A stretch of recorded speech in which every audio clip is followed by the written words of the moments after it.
வணக்கம். நான் உங்கள் நிசாந்தன் சார். நாங்கள் இன்றைய பார்க்க இருக்க வினாத்தால் வடமராட்சி வலய கல்வி நிலையத்தினால் தரம் 10 மாணவர்களுக்காக நடத்தப்பட்ட 2ஆம் தவணை பரீட்சை 2025 இந்த வினாத்தால் இந்த பகுதி 2இல் அமையப்பெற்ற முதலாவது வினாவாகிய சதவீதம் தொடர்பான வினாவை தெளிவாகவும் விளக்கமாகவும் பார்க்க இருக்கிறோம்.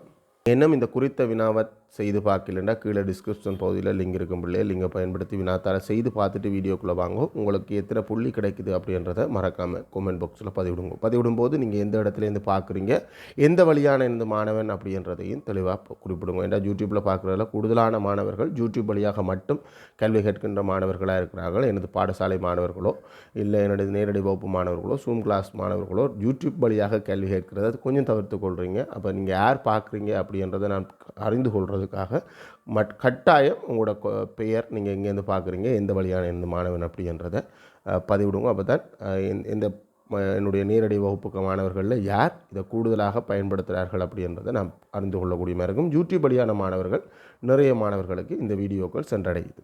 இந்த வீடியோ எனது ஜூம் மூலமான கணித வகுப்பு இந்த ரெக்கார்டிங் நீங்களோ இல்லை உங்களுடைய தம்பி தங்கைகளோ ஜூம் மூலமான வகுப்புகளுக்கும் இணைந்து கொள்கிறேன்டா தாராளமாக இணைந்து கொள்ளலாம். ஒவ்வொரு பாடப்பரப்பும் தெளிவாகவும் விளக்கமாக கற்பிக்கப்படும், அடிப்படையிலேருந்து கற்பிக்கப்படும். எந்த ஒரு சின்ன சந்தேகமாக இருந்தாலும் அது தெளிவுபடுத்தப்பட்டு தான் அங்கே போகும். அப்புறம் வினாத்தாள் வகுப்புகளை நடைபெற்று கொண்டிருக்கிறதால வினாத்தாள் வகுப்புகளில் நீங்கள் கட்டாயம் பங்கு பெற்றும் போது நீங்கள் செய்து பார்ப்பீங்க. அப்போ என்னோட உடனே சந்தேகம் கேட்கக்கூடியதாக இருக்கும். அப்போ அது பிரயோசனமான வகுப்பாக இருக்குது. யூடியூப்பில் ரெக்கார்டிங் தான் இருக்குது. ரெக்கார்டிங்கை விட வகுப்பில் இணைந்து கொள்வது நேரடியாக நமக்கு ஏற்படுற சந்தேகங்களை உடனடியாகவே கேட்கக்கூடியதாக இருக்கிறதால அது கொஞ்சம் இன்னும் கூடுதலான பயனுள்ள வகுப்பாக இருக்குது. இணைந்து கொள்கிறதா தாராளமாக இணைந்து கொள்ளலாம். அது தொடர்பான விவரத்தை என்னை கேட்டும் பெற்றுக்கொள்ளக்கூடியதாக இருக்கும். சின்ன சின்ன சந்தேகங்களாக இருந்தால் வாட்ஸ்அப்லேயே கிளியர் பண்ணப்படும். பெரிய சந்தேகம் கட்டாயம் உங்களோட கலந்துரையாடத்தான் வேணும் அப்படின்ற சந்தர்ப்பத்தில் மட்டும்தான் வகுப்பில் கலந்துரையாடப்படும். தனிப்பட்ட முறையில் கூட நீங்கள் என்னோட தொடர்பு கொண்டு சந்தேகங்களை தீர்த்து கொள்ளக்கூடியதாக இருக்கும். அப்படி தீர்த்து கொள்கிறேன்னா என்னுடைய ஜூம் மூலமான வகுப்புகளுக்கு இணைந்து கொள்கிறேன்டா அது தொடர்பான விவரத்தை என்னிட்ட கேட்டும் பெற்றுக்கொள்ளக்கூடியதாக இருக்கும். சரி, வாங்கோ கேள்விக்குள்ளே போவோம்.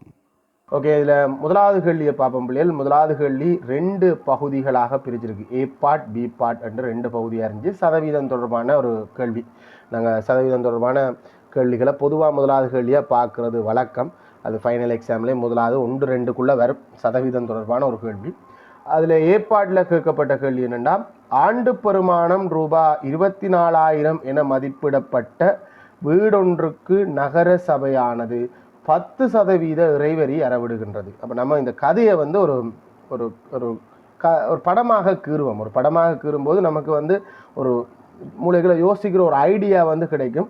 வினா இலக்கம் 1 நீங்கள் படமும் சேர்த்தே கொடுக்கலாம், அதில் ஒரு பிரச்சனை இல்லை. நீங்கள் இல்லை சார் நான் ரஃப் நோட்டில் தான் படம் கீற போகிறேன் என்றாலும் பிரச்சனை இல்லை. வினா இலக்கம் 1 ரோமன் ஏ பார்ட் ஒரு வீடு இருக்குது. அந்த வீட்டுக்கு நகர சபை மதிக்கப்பட்ட பெறுமதி, அதாவது இந்த வீட்டு உரிமையாளருக்கு இவ்வளவு வருமானம் பெறுமென்று நகர சபை இந்த மதிப்பீட்டு குழு சொல்லியிருக்கு. 24,000 ரூபா வருடத்துக்கு இந்த வீட்டாளர் உரிமையாளர் வருமானமாக பெற்றுக்கொள்ளலாம் அப்படின்னு சொல்லுது. வருமானம்ன்றது மரங்கள் எல்லாம் சேர்த்து தான், வாடகைக்கு கொடுக்குறது எல்லாம் சேர்த்து தான் 24,000 ரூபா வீட்டு உரிமையாளருக்கு வருமானமாக கிடைக்கும் என்று நகரசபை மதிப்பிட்டு இருக்குது. ஆனால் உண்மையான வருமானம் அதுக்கு மேலேயே இருக்கலாம், பொதுவாக இருக்கும். பொதுவாக அங்கே சொல்லப்பட்டதன் விடம் கூடுதலான வாடகைக்கே விடக்கூடியதாக இருக்கும். மதிப்பிடப்பட்ட வீடுக்கு நகரசபை 10% இறைவரியிட வருது. மதிப்பீட்டு பெறுமதியின் 10% தான் இறைவரி அறவிடுகின்றது. வீட்டின் உரிமையாளர் நாதன் அவ்வீட்டினை 8,000 ரூபா மாத வாடகைக்கு ரமணனுக்கு வழங்கியுள்ளார். ரமணனுக்கு வாடகைக்கு கொடுத்துருக்காரு இந்த வீட்டை. மாதத்துக்கு 8,000 ரூபா. அங்கே வருஷத்துக்கு 24,000 என்று தான் நகரசபை சொன்னது. ஆனால் மாதத்துக்கு 8,000 ரூபா படி 12 மாதத்துக்கும் இவருக்கு காசு வரும். ஒவ்வொரு மாதமாக வரலாம். சில பேர் வருஷத்துக்கு ஒருக்கா வாடகையை ஒட்டுமொத்தமாக வாங்குறாக்களும் இருக்கிறோம். அப்படின்னு பார்த்தா இவருக்கு வருடத்துக்கு 96,000 ரூபா இந்த வீட்டால் வருமானம் வருது. ஆனால் நகரசபை சொன்னது வெறும் 24,000 ரூபா. என்ன சார் 24,000 சொன்னோம்? அப்படித்தான் இப்போ நடைமுறையில் இருக்கிற நிலைமை அப்படித்தான் இருக்குது. இந்த 10% வரியை நகரசபை இந்த வீட்டு உரிமையாளர்கிட்ட அறவிட போட போகுது. ஆனால் நாங்கள் வீட்டு உரிமையாளர்கிட்ட உண்மையான வருமானத்தை இந்த 10% தான் அறவிடணும். ஆனால் அறவிடப்படுவது மதிப்பீட்டு பெறுமதியின் 10% தான். இந்த உள்ளே இருக்கிற பகுதிகள் பொதுவாக ரோமன் இலக்கத்தில் இருக்கும். இதில் அந்த சின்ன ஒரு மிஸ்டேக் ஒன்று நடந்திருக்கு. அதில் முதலாவது கேள்வி, உரிமையாளர் நாதன் தனது வீட்டுக்காக நகரசபைக்கு செலுத்த வேண்டிய ஆண்டு இறைவரி, காலாண்டு வரி இல்லை, ஆண்டு இறைவரி என்னன்னு கேட்டது. இது பகுதி ஒன்றிலேயும் வந்து இறைவரி கணக்கு வந்தது நினைக்கிறேன். முதலாவது கேள்வி அதில் ரோமன் இலக்கம் ஒன்று தான் வரும். சரி, முதலாவது கேள்வி 10%. எது இந்த 10%? 24,000 10%. 24,000 இன்னண்டா தர 10%என்றதை பின்னமாக போடணும். 100 மேல் 10 சுருக்கினமெண்டா அவற்றை ஆண்டு வருமானத்தின் 10% ரூபாய் 2,400 ரூபா இவர் நகரசபைக்கு கொடுக்கணும். சரி, எதிலேருந்து 2,400 பேர்? மதிப்பீட்டு பெறுமதியிலேருந்து 2,000 இல்லை, வந்த வருமானத்தில் தான் அவர் கொடுப்பார். ஸோ இதிலேருந்து தான் அவர் கொடுக்க போகிறார்.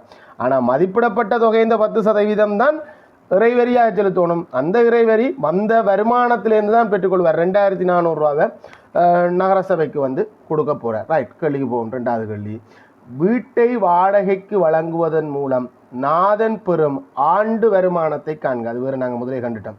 நாதன் வீட்டை வாடகைக்கு கொடுக்குறதால அவருக்கு எவ்வளோ வருமானம் வருதுண்டா? 2வது கேள்வி, ரோமன்ல 2 கோடியில் தானே பெரிய 2 போட்டிருக்கு, அதனால நானும் பெரிய 2 போடுறேன். 8,000 ரூபா வீதம் வருஷத்துக்கு என்று கேட்டது. மாதத்துக்கு 8,000 ரூபா 12ஆல் பெருக்கினோம்டா 96,000 ரூபா வருமானம் நாதனுக்கு வீட்டை வாடகைக்கு கொடுக்குறதன் மூலம் வருது. ரோமன் இலக்கம் 3வது கேள்வி, பெரிய இலக்கம் 3 இவங்களோட வழக்கமான இந்து அராபிய இலக்கம். வாடகை பணத்திலிருந்து ஆண்டு இறைவரியையும் வீட்டை பராமரிப்புக்காக செலவு செய்த ரூபாய் 14,000 செலுத்துற. வீட்டுக்கு ஒரு சின்ன சின்ன வேலைகள் இருந்திருக்கு போலடாக்கு. அந்த வேலைகளுக்காக இவர் ஒரு 17,000 ரூபா செலவு செஞ்சிருக்கார். அந்த 17,000 ரூபாய் எங்கேருந்து எடுத்திருக்கிறார்? இந்த வாடகையால் வந்த பணத்திலேருந்து தான் எடுத்துக்கார். ஏன்னா வீட்டுக்கு தானே செலவழிச்சார். ஸோ இதிலேருந்து தான் 17,000 ரூபாவை எடுத்து வீட்டை வேலை செஞ்சவனுக்கும் வர கொடுத்துருக்கார். 17,000 ரூபாவை பெற்றுக்கொண்டிருக்கிறார். பின்னர் நாதனிடம் எஞ்சியுள்ள தொகையை காண்க. ரொம்ப இலகு, நாங்கள் 2 செலவையும் கூட்டிட்டு காணுவோம். மொத்த செலவு இந்த வீட்டுக்காக இவர் இந்த வருடத்துக்கு செலவழித்த மொத்த செலவு எவ்வளோ என்று சொன்னால், ஏற்கனவே ஒரு பெரிய செலவுண்டா 17,000 ரூபா வீட்டுக்கு திருத்துறதுக்கு. இதை விட ஒரு 2,400 ரூபா இந்த யாருக்கு இந்த யூசிக்கு கொடுக்குறதுக்காக எடுத்திருக்கார், நகரசபைக்கு கொடுக்குறதுக்காக எடுத்திருக்கார்.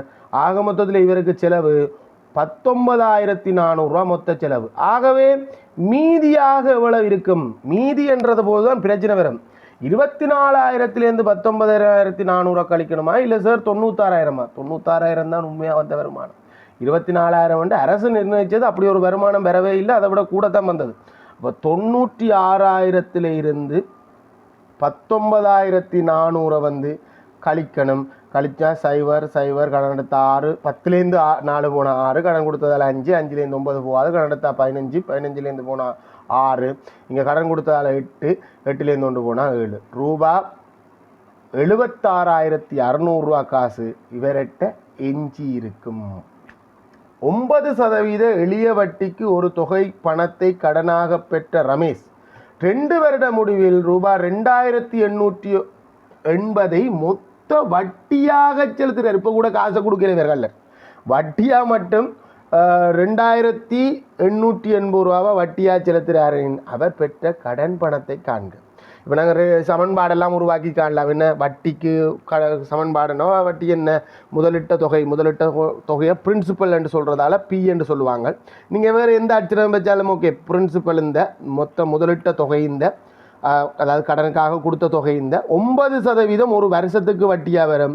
எளிய வட்டி என்றால் அடுத்த வருஷம் அதே அளவு தொகை தான் வரும். ஆகவே 2ஆல் பெருக்கினா மொத்த வட்டியாக 2,880 ரூபா வரும் என்று ஒரு சமன்பாடு உருவாக்கலாம். பி தெரியாக்கணியமாக வச்சு ஒரு சமன்பாடு. இல்லை சில பிள்ளைகள் இந்த ஐ என்றது இன்ட்ரெஸ்ட், I/PRT அப்படின்னு ஒரு சமன்பாடு இருக்குது. சில பிள்ளைகள் அதை PRTயின் கீழ் 100 அப்படி என்னும் பயன்படுத்துவாங்க. PRT என்றது தான் சரியான சமன்பாடு.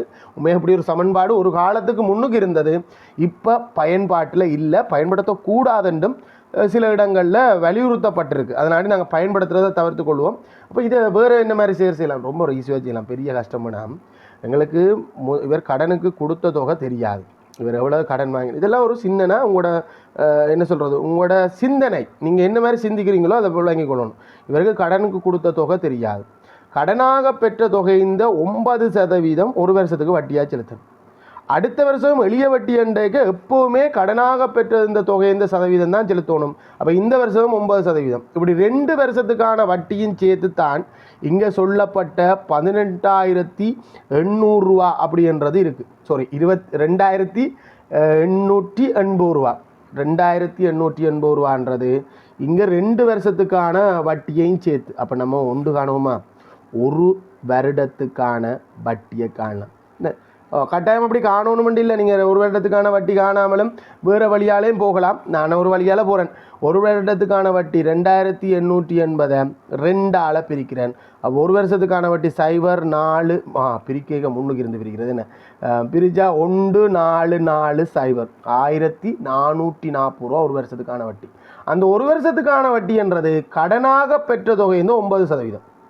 ஸோ கடனாக பெற்ற தொகை என்றது 100% கருதி அது 9% ஒரு வருஷத்துக்கு நான் வட்டியாக கட்டியிருக்கேன். அப்படி கட்டின 9% 1,400 ரூபாண்ட ஒப்பிடுவோம் பிள்ளைகள். நீங்கள் சமன்பாடும் போடலாம், பிரச்சனை இல்லை. 9% 1,440 என்று சொன்னால் சில பிள்ளைகள் 18% 2,880 ரூபாவிடம் போட்டிருக்குமா. 9 18%. 9% 1,440 ரூபான்னு சொன்னால் 100%, அதாவது வாங்கின மொத்த கடனும் எவ்வளவுன்றதை காணணும்டா. 1% காண்றதுக்கு 9ஆல் பிரிப்பேன், 100% காண்றதுக்கு 100ஆல் பெருக்குவேன். வெட்டக்கூடியதாக தான் இருக்கும். 14 ஒரு முறை 9 கழிச்சா 5 54 6 முறை 0 1,160 தர 160 தர 100 பின்னால் 2 0 செய்கிறோம். ஆகவே இவர் வாங்கின கடன் 16,000 ரூபாவாக இருந்திருக்கணும்.